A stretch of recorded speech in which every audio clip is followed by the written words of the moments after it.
Hello everyone, welcome to our teacher app. I am your biology teacher.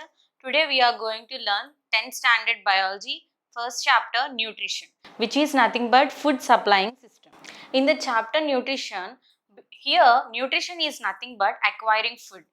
In the nutrition, there are usually two types, that is autotrophic and heterotrophic. When we discuss about autotrophic and autotrophic is nothing but it is synthesizing their own food selfly. And here autotrophic examples are plants. When we see plant prepare their own food, they synthesize their own food. That process is nothing but photosynthesis. In the term only we can see photo means light, synthesis means producing food. We all know photosynthesis. Here with the help of carbon dioxide, water, the production or the synthesis of carbon dioxide, oxygen and energy is obtained. This is about the autotrophic nutrition. When we see heterotrophic nutrition is nothing but mode of nutrition or mode of acquiring food. They depend on some others. Here these are the types of heterotrophic, that is parasitic and holozoic. When we see examples, some plants, for example cuscuta, which is example for the parasitic, which may depend on some other plant, that is nothing but host. Like that type of nutrition is parasitic. And when we see another type of heterotrophic nutrition is holozoic nutrition. Holozoic nutrition usually comes under several animals and also human beings. Let us see here, humans are the holozoic nutrition because they take the food in the form of solid or liquid from the outside and the digestion is done in the inside.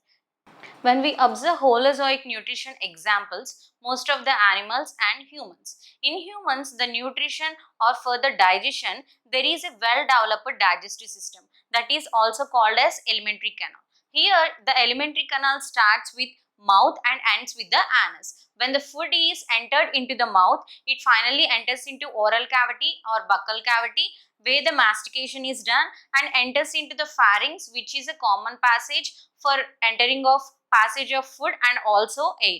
And here the pharynx leads the food into the esophagus and finally into the stomach, where the stomach, the digestion process, breakdown of complex molecules into small molecules is done. Finally into the small intestine it leads. In the small intestine, absorption and some digestive juices are released and final assimilation is done.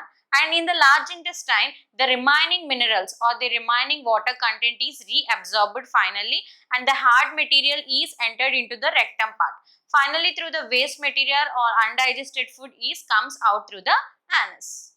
When we take improper food or improper nutrition or unbalanced diet, it leads to several deficiency diseases. First of all, from the macronutrient deficiency, that is nothing but malnutrition. Malnutrition results in some kwashiorkor disease, marasmus disease and obesity. Kwashiorkor is nothing but lack of carbohydrate deficiency. Marasmus is nothing but lack of protein and carbohydrate deficiency. And when it comes to the obesity, of regularly taking of fat food. This is one type of deficiency disease. And when we see second type, it is micronutrient deficiency, that is vitamin deficiencies. We all know vitamins are two types, fat soluble and also water soluble.